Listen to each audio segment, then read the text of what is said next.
નમસ્કાર. ક્યારેય વિચાર્યું છે કે આપણે જે શબ્દો રોજ વાપરીએ છીએ એમની પાછળ પણ એક આખી કહાણી છુપાયેલી હોઈ શકે છે? આજે આપણે એક એવી જ સફર પર નીકળવાના છીએ, ભારતના એક ખોયાયેલા સિક્કાઓની દુનિયામાં. અને આપણે એ જાણીશું કે કેવી રીતે પેલી કૌડીઓ અને દમડી જે હવે ચલણમાં નથી તે આજે પણ આપણી કહેવતો અને વાતોમાં જીવે છે.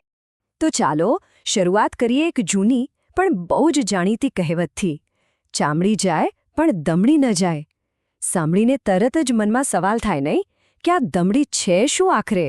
અને એનાથી પણ મોટો સવાલ એ છે કે એક આટલો નાનો, લગભગ ભૂલાઈ ગયેલો સિક્કો એ આટલું બધું મહત્વનું કેમ હતું? એનું આટલું બધું મૂલ્ય કેમ હતું? ચાલો આજે આ જ રહસ્ય પરથી પડદો ઉઠાવીએ. હવે આ સવાલોના જવાબ શોધવા માટે આપણે સમયમાં થોડું પાછળ જવું પડશે, બહુ પાછળ. એ સમયમાં જ્યારે સિક્કાઓ હતા જ નહીં, ધાતુનું ચલણ આવ્યું એ પહેલાં પૈસાનું જે સૌથી નાનું, સૌથી પાયાનું સ્વરૂપ હતું એ હતી કૌડી. અને બસ અહીંથી જ આપણી આખી વાર્તા શરૂ થાય છે. અને એમાં પણ શરૂઆતનું સૌથી નીચલું સ્તર હતું ફૂટી કૌડી. હવે આ કોઈ ખાસ સિક્કો કે એવું કંઈ નહોતું, એ તો બસ તૂટેલી કૌડીઓ હતી. એનું મૂલ્ય એટલું ઓછું હતું ને કે એને લગભગ નકામી જ ગણવામાં આવતી. અને આના પરથી જ પેલી પ્રખ્યાત કહેવત આવી જે આપણે કદાચ આજે પણ સાંભળીએ છીએ, હું તને એક ફૂટી કૌડી પણ નહીં આપું, જેનો સીધો સાધો મતલબ એ જ થતો કે હું તને કંઈ જ નહીં આપું, બિલકુલ કંઈ નહીં. તો ફૂટી કૌડી એટલે કે તૂટેલી કૌડીથી એક સ્ટેપ ઉપર જઈએ તો આવે આખી કૌડી. સમજી લો કે આ ચલણની દુનિયાનું પહેલું પગથિયું હતું. પણ જુઓ, વ્યાપાર વધ્યો, વ્યવહાર વધ્યા, એટલે કૌડીઓની પણ એક લિમિટ આવી ગઈ. એની એક મર્યાદા હતી.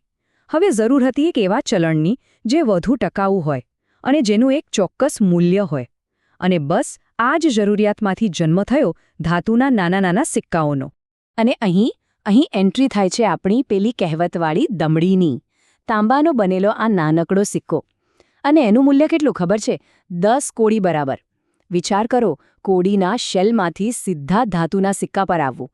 એ જમાનામાં એક બહુ મોટો બદલાવ હતો. અને આ જ વાત આપણને ફરીથી આપણી પેલી શરૂઆતની કહેવત પર લઈ આવે છે, ચામડી જાય પણ દમડી ન જાય.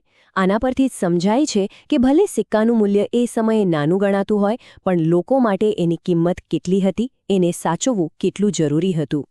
પણ હા, આ ચલણની સીડીમાં દમડી એકલી નહોતી. એનાથી થોડા મોટા સિક્કા પણ હતા, જેમ કે ઢેલો, જેનું મૂલ્ય હતું 2 દમડી બરાબર. અને એનાથી ઉપર હતી પાઈ, એટલે કે 3 દમડી. આ બધા નાના સિક્કાઓ હતા જે રોજબરોજના ખરીદ વેચાણમાં ચાલતા. હવે વિચારો, દમડી, ઢેલો, પાઈ, આટલા બધા અલગ સિક્કા, આ બધાનો હિસાબ રાખવો થોડો અઘરો પડી શકે, બરાબર? તો આ જ સમસ્યાના ઉકેલ માટે એક નવી, વધુ વ્યવસ્થિત અને શક્તિશાળી સિસ્ટમ આવી. એક એવી સિસ્ટમ જેણે આવનારી સદીઓ સુધી ભારતીય ચલણને એક નવો આકાર આપ્યો.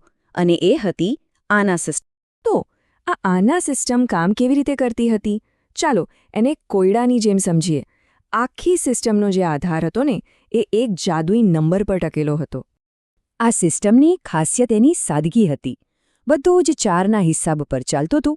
જો 4 પૈસા ભેગા થાય એટલે બને 1 આનો, પછી 4 આના ભેગા કરો એટલે બને 1 પાવલી, અને 8 આના, જેનો મતલબ થાય અડધો રૂપિયો, એને કહેવાતું 98. અહીં સ્ક્રીન પર એ સિક્કાઓ જોઈ શકાય છે. આનાથી પેલી ગણતરી થોડી વધુ વાસ્તવિક લાગે, નહીં?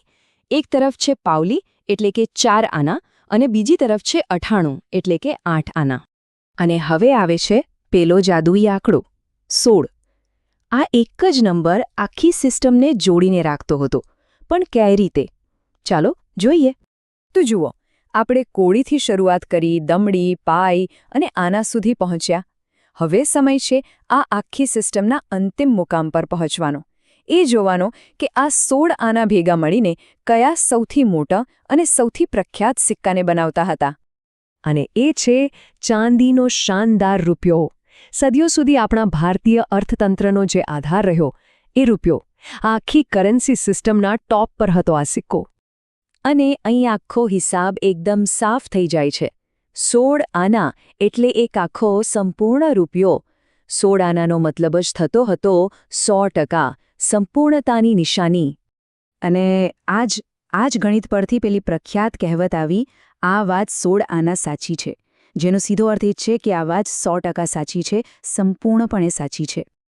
હવે સમય બદલાયો, ડેસિમલ સિસ્ટમ આવી અને આ આના પાઈની આખી સિસ્ટમ ચલણમાંથી નીકળી ગઈ. પણ એક મિનિટ, શું આ સિક્કાઓ સાચે જ ગાયબ થઈ ગયા? ના, બિલકુલ નહીં. એ આપણા પાકેટમાંથી તો ગયા, પણ આપણી ભાષામાં, આપણી બોલીમાં કાયમ માટે વસી ગયા. તો ચાલો આ આખો વારસો એકવાર ફટાફટ જોઈ લઈએ. ફૂટીકોડી એ બની ગયું સંપૂર્ણ નકામી વસ્તુનું પ્રતીક. દમડી એટલે કંઈક એવું જે નાનું છે પણ બહુ જ કિંમતી છે. અને 16 આના એ બની ગયું સચ્ચાઈ અને સંપૂર્ણતાનું પરફેક્ટ માપ. અને આખી વાત આપણને એક અંતિમ સવાલ પાસે લાવીને ઊભી રાખે છે. જો પૈસા અને સિક્કાઓનો ઇતિહાસ આટલો બધો રસપ્રદ હોઈ શકે, તો જ્યારે વિચારો, આપણે રોજબરોજ જે બીજા કેટલાય શબ્દો વાપરીએ છીએ, એમની પાછળ બીજા કેવા કેવા ઇતિહાસ છુપાયેલા રહેશે.